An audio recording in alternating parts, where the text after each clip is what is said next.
Құрметті достар, құрметті оқырмандар, бүгінгі шығарманың тарихы аяқталды. Бұл шығарма біздің жадымызда мәңгі сақталады деген ойдамыз. Лев Толстой атындағы облыстық әмбебап ғылыми кітапханасы Жан Ақжановтың «Соңғы сарбаздар» атты челленджін аяқтайды.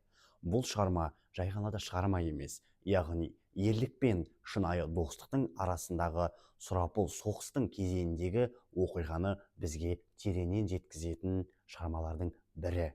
Яғни бұл шығарманы біз басынан бастап аяғына шейін сіздерге тек қана жай ғана бір оқиғаларды емес, оның ішіндегі шынайы достықпен, сол замандағы өмірмен, сол замандағы адамдардың сұрапыл өмірлерін сіздерге барынша жеткізуге тырыстық.